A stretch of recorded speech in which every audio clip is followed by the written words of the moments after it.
The shuttle was falling apart around her, and Dr. Elena Vasquez could do nothing but hold on and pray to whatever gods might be listening in this cold corner of space. Warning.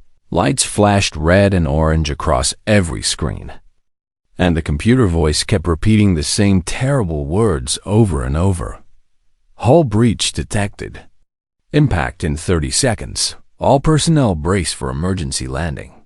But there were no other personnel left to brace. Elena had watched her 3 crewmates get sucked out into the void when the first explosion tore through the cargo bay. And now she was alone in a dying ship that was screaming toward an ice moon that nobody had ever set foot on before. The moon was called Kalo 7, and it was famous across the galaxy for only one reason. The HFY lived there. Every spacefaring species knew about the HFY, and every spacefaring species was terrified of them.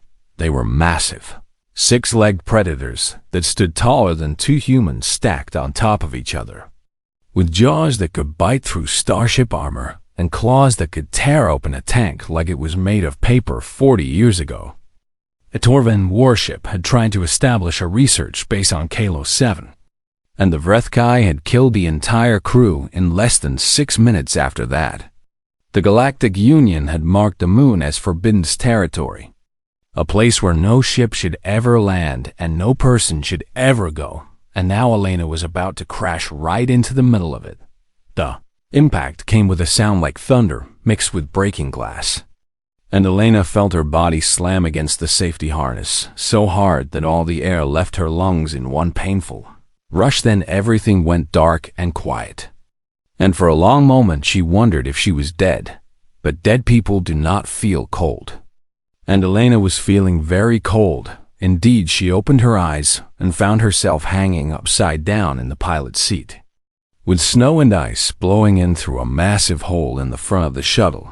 The crash had torn the ship nearly in half, and the freezing air of Kalo 7 was pouring in like water filling a sinking boat. Elena's fingers were already going numb as she fumbled with the harness release, and when it finally clicked open, she fell hard onto what used to be the ceiling, but was now the floor pane shot through her shoulder and her left leg.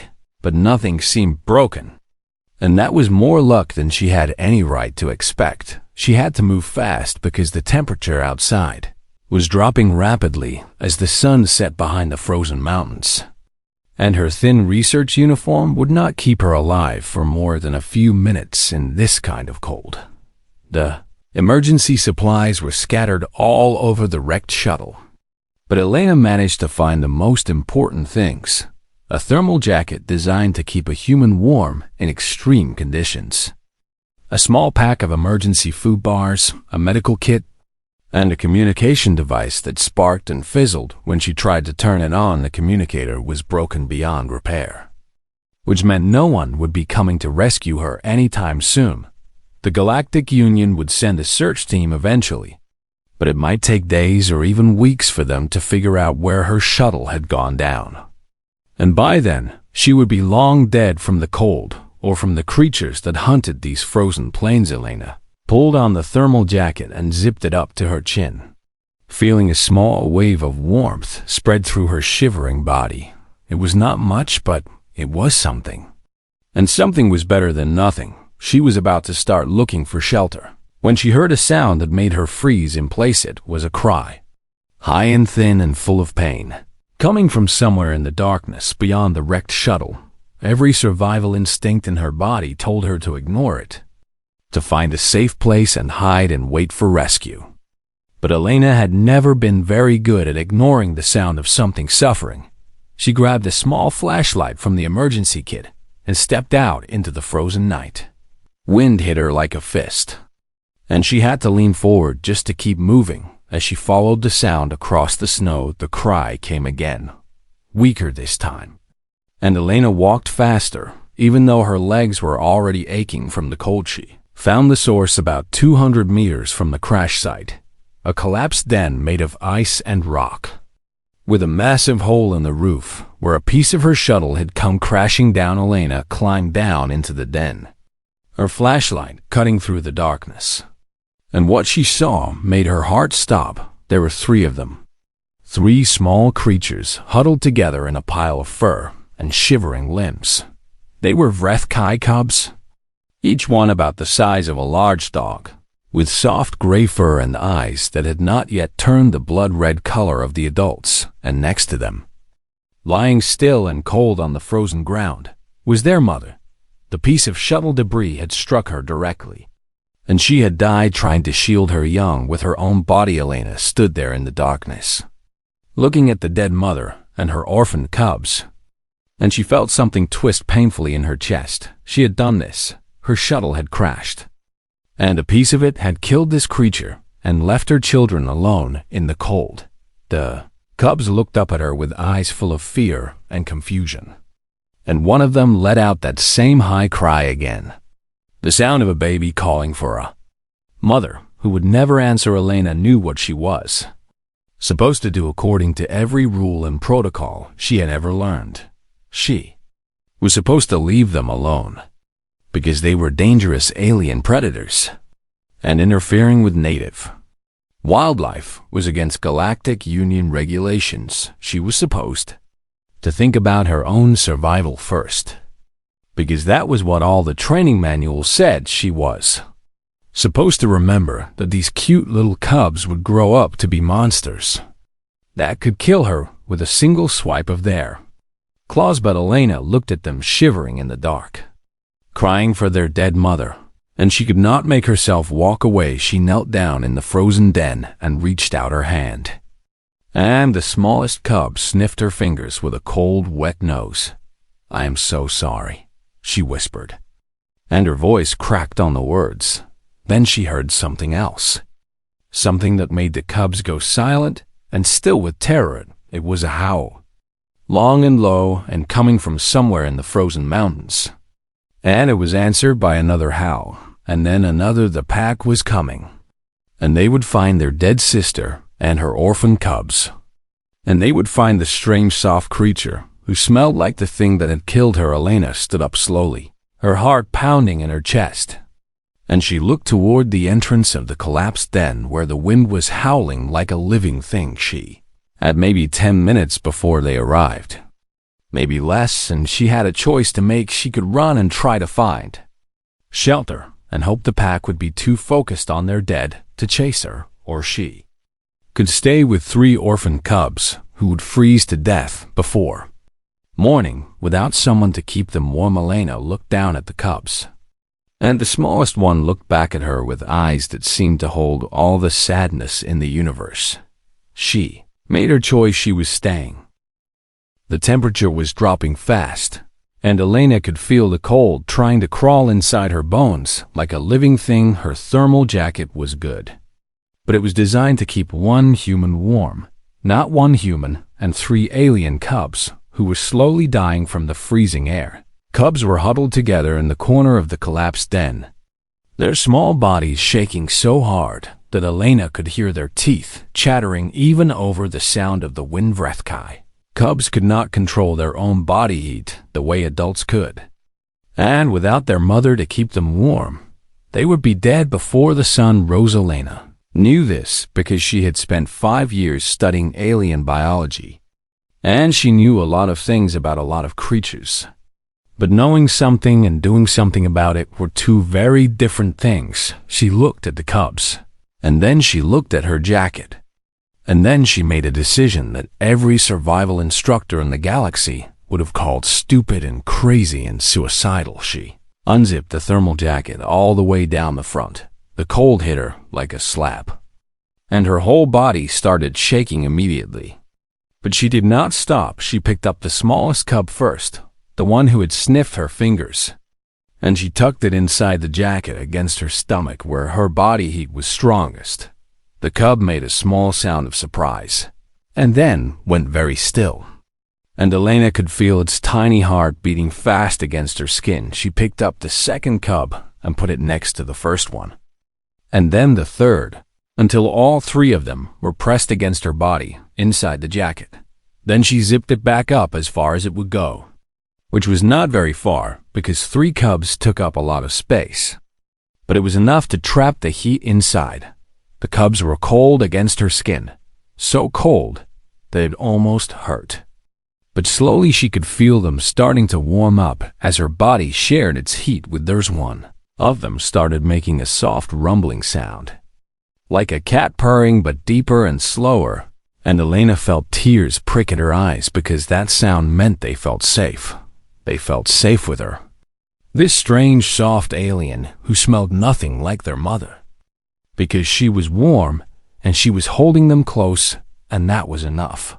Howling outside was getting louder. Elena sat down with her back against the wall of the den, pulling her knees up to help hold the cubs in place. And she tried to make herself as small as possible. Maybe the pack would not find her in here. Maybe they would take their dead sister and leave without searching the den, but even as she thought it, she knew it was a foolish hope. The HFY had the best sense of smell of any creature in the known galaxy, and they would smell her fear from a kilometer away. She started to sing. It was a song her grandmother used to sing to her when she was small. A lullaby about stars and dreams, and a little girl who was never afraid of the dark. Elena's voice was shaky and thin, broken by the cold and the fear. But she kept singing anyway, because the cubs seemed to like it. Their purring got louder, and they snuggled deeper into her jacket. And their shaking slowly stopped as her warmth seeped into their small bodies. The song ended, and she started another one, and then another. All the old Earth lullabies she could remember from a childhood that felt like it belonged to someone else. Now her fingers were going numb despite being tucked under her arms, and she could feel the frostbite starting to set in. But she did not stop singing. The cubs needed her to be calm, and singing helped her pretend that she was not terrified out of her mind. Then the wall of the den exploded inward. Snow and ice flew everywhere, and Elena screamed and threw herself over the cubs as a massive shape came crashing through into the small space. It was a HFY adult, and it was the biggest living thing Elena had ever seen. It stood nearly 3 meters tall at the shoulder, with 6 powerful legs and a head full of teeth that were each as long as her hand. Its fur was black as midnight, marked with scars from 100 battles, and its eyes burned red like dying stars in the darkness of the den. This was the Alpha, the leader of the pack, the one that the Galactic Union files called the Devourer because of what he had done to that Torvan warship crew 40 years ago, and he was looking right at Elena. More HFY poured in behind him, 7 of them in total, and they spread out around her in a circle that left no path for escape. They were growling, a sound so low and deep that Elena could feel it in her chest like a second heartbeat. And their red eyes were fixed on her with a hunger that made her want to curl up and disappear. The Alpha stepped forward, his massive jaws opening wide enough to swallow her head whole. And Elena closed her eyes because she did not want to see it coming. But then the smallest cub inside her jacket let out a cry, and the Alpha stopped. He stopped, and his head tilted to the side like a dog hearing a strange sound, and his nose twitched as he sniffed the air. Elena opened her eyes and saw the Alpha leaning in close, so close that she could feel his hot breath on her face. And she knew he could smell the cubs hidden inside her jacket. She also knew he could smell his dead packmate just a few meters away. And she waited for the rage to come, for the violence that would end her life in one quick bloody moment. But the Alpha did not attack. Instead, he sniffed her again, more carefully this time. And his eyes moved down to her jacket, where 3 small shapes were wriggling around. The cubs were purring. They were warm and safe, and they were purring. And the Alpha could hear it, and something in his burning red eyes changed. The other HFY had gone quiet too, their growling fading away as they watched their leader stand over this tiny soft alien who was holding their young ones against her body like they were her own children. The Alpha opened his jaws again, and Elena braced herself for death. But instead of teeth, she felt his tongue, rough and hot, drag across her cheek in a single long lick. It was how a HFY mother cleaned her cubs, how they showed care and protection to the small ones in their pack. Elena started crying then, big silent tears that froze on her cheeks almost as soon as they fell. Because she understood what had just happened. She had been spared. The cubs had saved her life just as she had saved theirs. And the pack had accepted this strange exchange. The alpha turned away from her and walked to where the dead mother lay cold and still on the ground. And he pressed his great head against her body and let out a sound that was almost like weeping. The other HFY joined him. And for a long moment they mourned together in the way that their kind had mourned for thousands of years. Then the alpha turned back to Elena, and he made a sound that was not a growl but something softer. Almost like a question. Elena did not know what to do. So she did the only thing that made sense. She opened her jacket just enough to show him that the cubs were safe and warm and sleeping. Against her skin the alpha looked at his packmates' children. And then he looked at the strange soft creature who was keeping them alive, and he bowed his head, one by one. The other HFY bowed their heads too, and then they lay down around her in a circle, pressing their massive warm bodies close. Blocking the wind and the cold with their own flesh, Elena sat there in the middle of a pack of the deadliest creatures in the galaxy, with 3 orphaned cubs purring against her heart. And she realized that she might actually survive this night. She started singing again. And the HFY listened, and outside the broken den, the storm raged on until morning. The night stretched on forever, cold and dark and endless. But Elena was no longer alone. The HFY had formed a living wall around her. Their massive bodies pressed together so tightly that not even the smallest whisper of wind could reach her in the center of their circle. Their fur was thick and warm, and she could feel heat radiating from them like they were giant furnaces wrapped in muscle and claw. It was strange.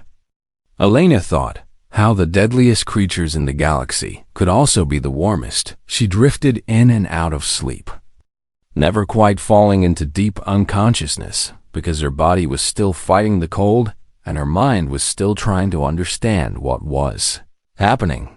Every time she opened her eyes, she saw the same thing, red eyes glowing in the darkness all around her, watching her, but not with hunger anymore.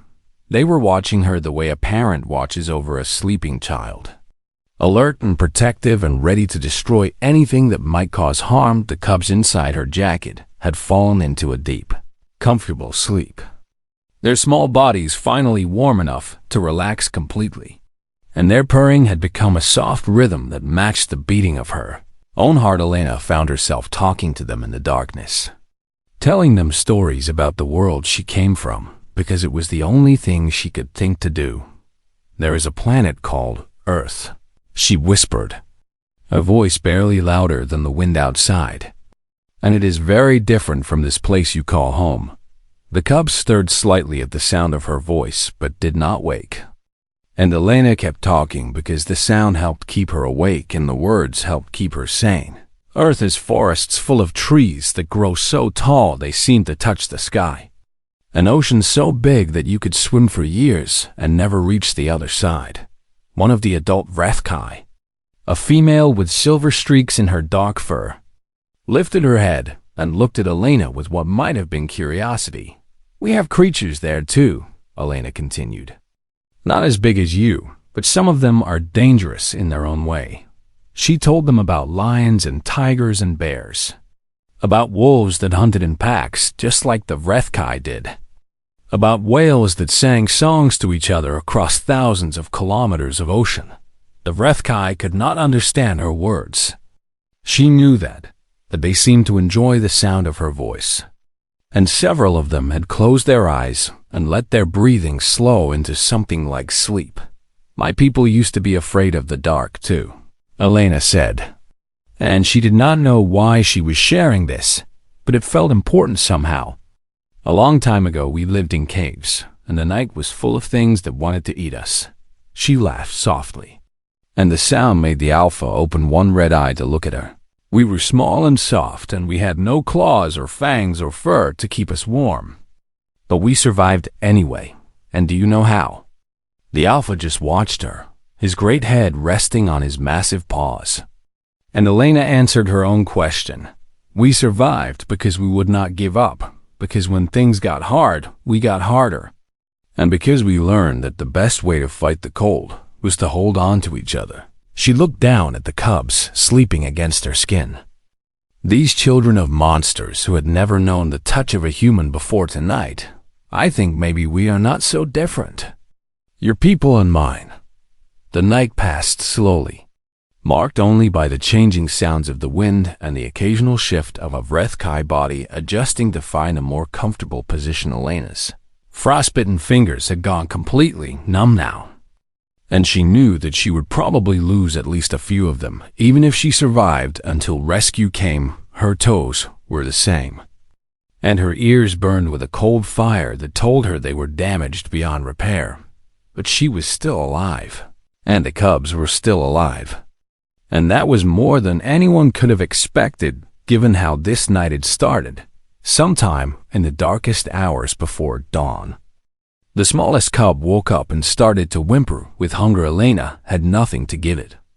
No milk or food that a baby HFY could eat. And she felt her heart break a little at the sound of its distress. But then the silver-furred female stood up and walked over to where Elena sat, and she lowered her great head until it was level with the crying cub. Cub stretched out of Elena's jacket toward the familiar scent of its own kind, and the female began to lick it with long, gentle strokes of her tongue. She was not the cub's mother, but she was Pack, and Pack took care of their own. The other two cubs woke up then and received the same treatment, each one bathed in affection by an adult who was not their parent, but who loved them anyway. Elena watched this with tears freezing on her face, because it was beautiful and heartbreaking. All at once, these creatures that the galaxy feared, these monsters that had killed dozens of soldiers without mercy, were gathering around 3 orphan babies and showing them that they were not alone when the cleaning was done. The silver female looked at Elena for a long moment, and then she did something that made Elena's breath catch in her throat. She licked Elena too. One long, slow stroke across her frozen cheek. Just like she had done to the cubs, Elena had been accepted. She was not a threat or an enemy or an outsider anymore. She was Pack, part of the family. Someone worth protecting and caring for. Cubs settled back into her jacket, warm and clean and content. And Elena held them close and cried without shame, because she had never felt so alone and so loved at the same time. Dawn came slowly, painting the sky in shades of pink and gold that seemed impossible in such a frozen place. The HFY began to stir, stretching their massive bodies and yawning to show teeth that could crush bone like it was dry bread. The Alpha rose first, and he walked to Elena and stood over her for a long moment, his red eyes unreadable. Then he lowered his great head and pressed his forehead against hers. And Elena felt a warmth spread through her mind that had nothing to do with temperature. It was a connection, a bond, something that the HFY shared with those they considered true members of the Pack. She had read about this in the research files, but no one had ever documented it being done with a non-HFY before, because no non-HFY had ever gotten close enough to a Pack without being killed. "Thank you," Elena whispered. And she did not know if the Alpha could understand her words, but she knew he understood the feeling behind them. The Alpha pulled back and looked toward the entrance of the den. And Elena understood that it was time to go. She could not stay here forever. And the Pack needed to hunt and feed and continue with their lives. But as she tried to stand up, her frozen legs buckled beneath her, and she fell back against the wall of the den. Cold had done more damage than she had realized, and walking was going to be difficult, if not impossible. The Alpha made a sound deep in his chest, something between a growl and a bark. And 2 of the younger HFY came forward. They positioned themselves on either side of Elena, and before she could understand what was happening, they had lifted her onto the back of one of them, like she was a cub too small to walk. "Oh," Elena said, surprised and touched and slightly terrified all at once. "I see." The Pack began to move. carrying their strange new member out of the broken den and into the bright, cold morning of Kalo 7. And Elena held the cubs close to her heart and wondered what would happen next. 3 days had passed since the crash, and the Galactic Union rescue team was not expecting to find anything but a body. The shuttle carrying Dr. Elena Vasquez had disappeared over the forbidden moon of Kalo 7, and everyone knew what that meant. No one survived Kalo 7. The rescue ship landed at a safe distance from the last known coordinates of the crash, and a team of 6 soldiers in heavy combat armor stepped out onto the frozen ground with weapons ready and hearts full of dread leading. The team was a Torvan named Selleck, a tall insect-like creature with 4 arms and mandibles that clicked nervously whenever he was stressed. Selleck had spent 40 years studying the HFY from orbit, watching them through long-range cameras and reading the reports of those who had died, trying to study them up close. And he had no desire to become another name on that list. Spread out, he ordered his team. And keep your weapons hot, because if something moves that is not human, you shoot first and ask questions never. The soldiers fanned out across the frozen landscape, scanning for any sign of the crash shuttle or its pilot. And Selleck followed behind them with a medical kit in one hand and a body bag in the other. He fully expected to need the body bag more than the medical kit. They found the wreckage of the shuttle first, a twisted heap of metal and broken glass half buried in snow. And Selleck felt his heart sink at the sight of it. Nothing could have survived that crash, and even if someone had, the HFY would have found them long before the rescue team arrived. "Sir," one of the soldiers called out, his voice tight with fear, "I am picking up movement on the scanner. Multiple large contacts approaching from the north." Selleck's mandibles clicked frantically as he checked his own scanner and saw what the soldier was seeing. 8 large shapes moving toward them across the frozen plain, moving fast and moving together. "Fall back to the ship," he ordered. "We need to get out of here right now." But before any of them could move, one of the soldiers shouted and pointed at something in the distance. "Sir, look at that." Selleck turned and looked, and what he saw made him freeze in place like his feet had been welded to the ground. There was a human walking toward them, wrapped in a thermal jacket that had seen better days, with 3 furry shapes bundled against her chest and behind her. Flanking her on both sides like an honor guard were 7 fully grown HFY's deadliest creatures in the known galaxy were escorting a human across the frozen wasteland. And they were not attacking her or chasing her or trying to eat her. They were protecting her. Selleck had studied the HFY for decades, and he had never seen anything like this in all his years of observation. The soldiers raised their weapons, their training telling them to shoot the monsters before the monsters could shoot them. But Selleck held up a hand to stop them. "Hold your fire," he said, and his voice was barely more than a whisper. "I want to see what happens."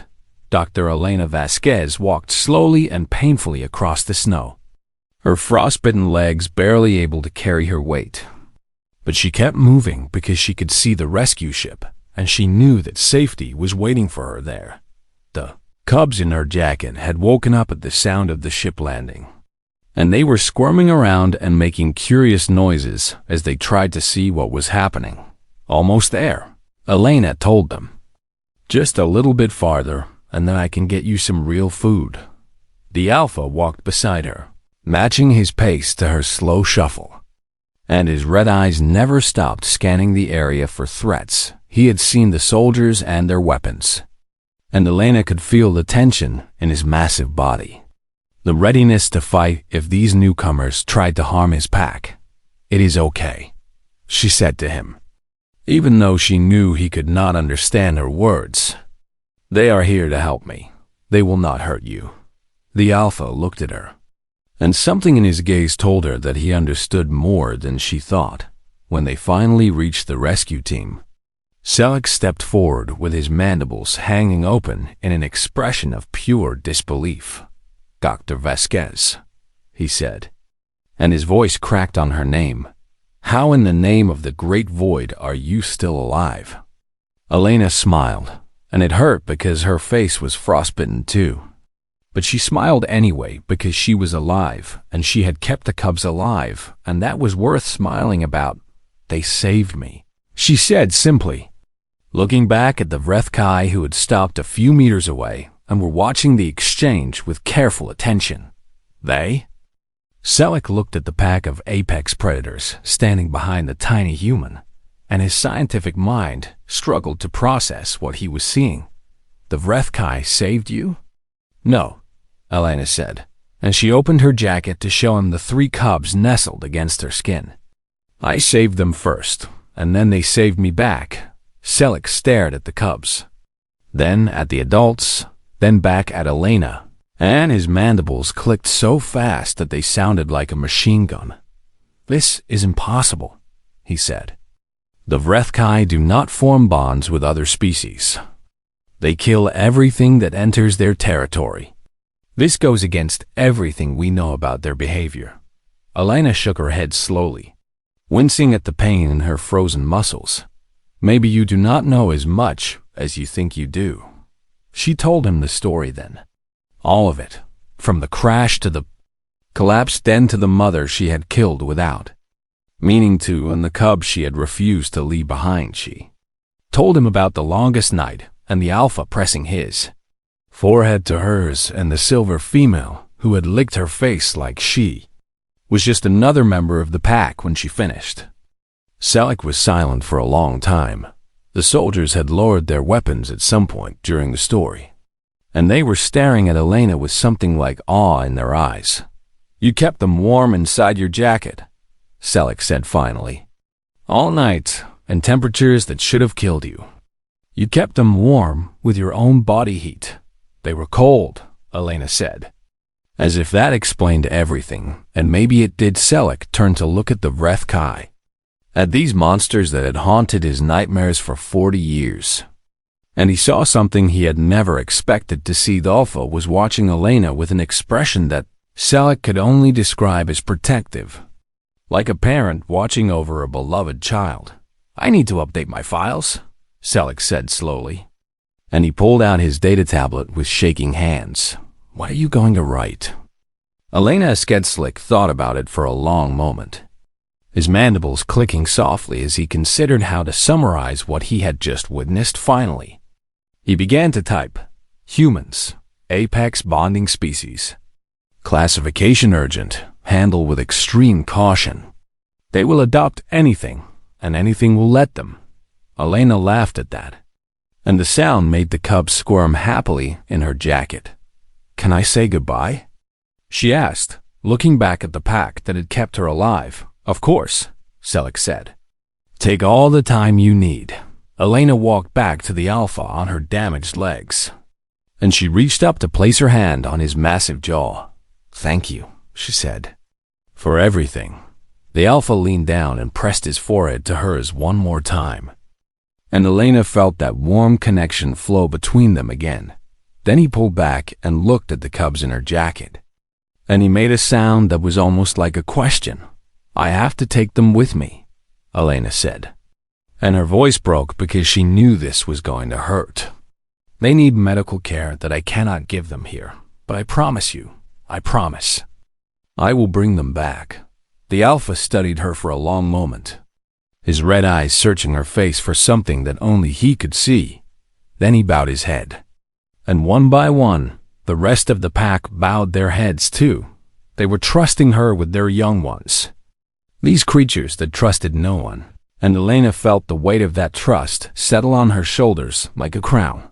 "I will not let you down," she whispered. Then she turned and walked toward the rescue ship, carrying 3 precious lives against her heart, and behind her, the HFY watched her go, and they did not howl or rage or chase. They simply waited, because they knew she would keep her promise. 5 years had passed since the night that changed everything, and the story of Dr. Elena Vasquez had spread to every corner of the galaxy. It was told in busy trade stations where merchants from 100 different worlds stopped to exchange goods and gossip. And it was whispered in the great council halls where the leaders of empires made decisions that shaped the fate of billions, the humans. People said, "We're not what we thought they were for centuries." Humanity had been classified as a minor species in the Galactic Union database. Too soft, too fragile, too emotional to be considered a serious player in the cosmic game of survival. They had no natural weapons. No armor, no venom, nothing that should have allowed them to survive the harsh competition of evolution, let alone spread across the stars the way they had. But the story of the human woman who kept 3 monster cubs warm inside her jacket all night, the story of the beasts that bowed their heads to her, that story changed everything. Dr. Elena Vasquez stood on the frozen surface of Kalo 7, breathing air that would have killed her 5 years ago if not for the environmental suit she now wore. And she smiled as she watched her team unload equipment from the research station shuttle. The Galactic Union had lifted the ban on Kalo 7 3 years after her rescue, largely because the HFY had made it clear through their actions that humans were welcome on their world, even if other species were not. The first human research base had been established 2 years later, and Elena had been put in charge of it because no one else had her unique qualification. The HFY actually liked her. Dr. Vasquez called a young researcher named Thomas. "The delegation from the Torvan Empire is arriving in 20 minutes. Elena nodded and looked toward the horizon where the familiar shapes of the HFY pack were approaching across the snow. 5 years had changed many things, but some things had stayed exactly the same. The 3 cubs she had saved that night were not cubs anymore. They had grown into massive adults, each one standing over 2 meters tall at the shoulder, with powerful muscles and sharp claws and teeth that could bite through steel. But when they saw Elena, they bounded toward her like puppies greeting their favorite person. And she laughed as they nearly knocked her over with their enthusiasm. "Hello, my darlings," she said, scratching behind ears that were now almost too high for her to reach. "I missed you too." The rest of the pack followed at a more dignified pace, with the alpha in the lead. As always, he was older now, his black fur showing traces of gray. But his eyes were still that same burning red, and he still carried himself with the authority of a king when he reached Elena. He lowered his great head and pressed his forehead to hers in the gesture that had become their special greeting. "Hello, old friend," Elena whispered, and she felt that warm connection flow between them just as it had on that first terrible night. The Torvan delegation arrived exactly on time.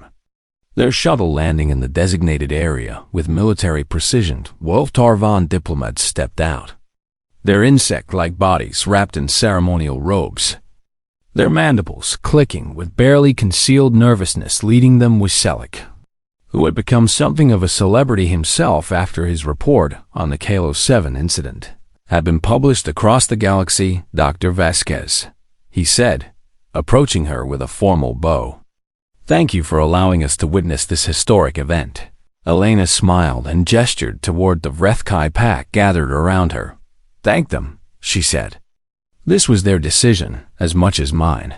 The delegation had come to witness something that had never happened before in the recorded history of the galaxy.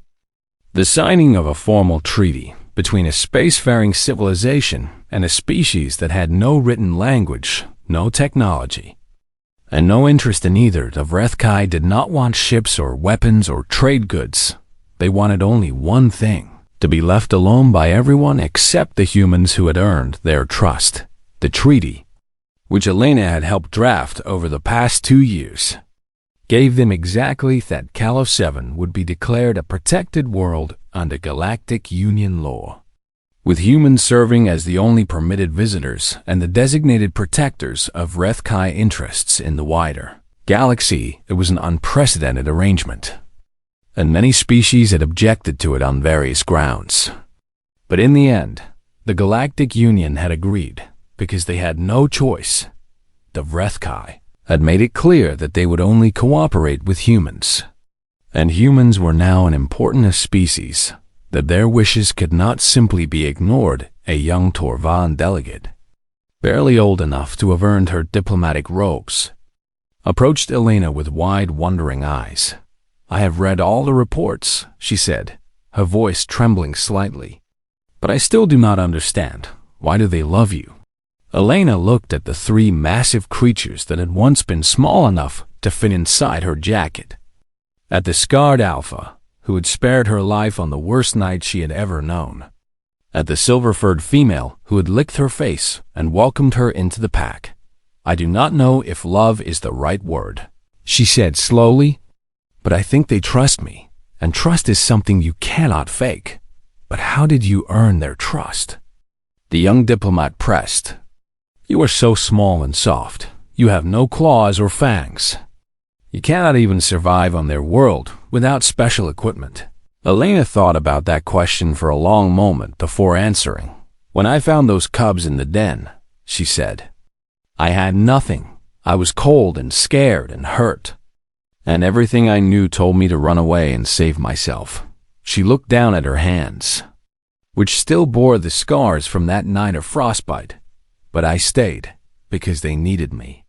Because leaving them to die would have been wrong, even if staying might have killed me. And I think the BowedHFY understood that." The young diplomat's mandibles clicked in confusion.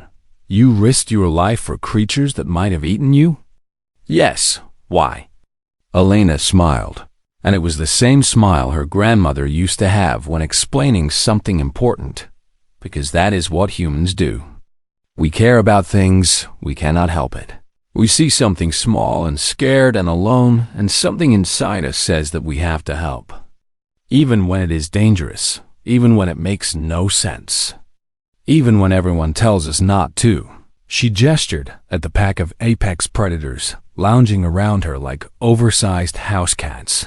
"And sometimes, when we give everything we have to protect someone else, we find that we are not alone anymore." Selleck had been listening to this exchange, and now he stepped forward with something like reverence in his voice. "I have updated my species file on humans dozens of times since that day I found you walking out of the wilderness," he said. "But I think I finally understand what makes your kind special."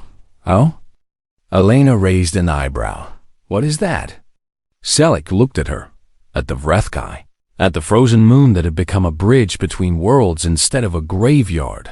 "When you had nothing," he said. "You gave everything. And the universe, it seems, has finally noticed." Elena laughed at hearing her own words quoted back to her, and the sound made the Alpha lift his head and huff in what might have been amusement. The treaty was signed that day, with Elena's hand pressed against the datapad and the Alpha's forehead pressed against hers. In the BowedHFY way, it was the beginning of a new era, not just for humans and BowedHFY, but for the entire galaxy, because word spread as word always does. And soon other species that had been considered too dangerous or too primitive or too alien to communicate with were being approached by human volunteers who wanted to try, and more often than anyone expected. Those volunteers succeeded not because humans were stronger or smarter or more advanced than other species, but because they cared too much to give up. The legend of the woman who kept the cubs warm inside her jacket became more than just a story. It became a symbol, a reminder that kindness is not weakness, and that compassion can open doors that force could never break. And on Kalo 7, as the sun set over the frozen mountains and the stars came out one by one, Elena Vasquez sat surrounded by the pack that adopted her. And she felt at peace. She had found her family among the monsters, and the monsters had found their champion among the stars. And that, perhaps, was the most human thing of all.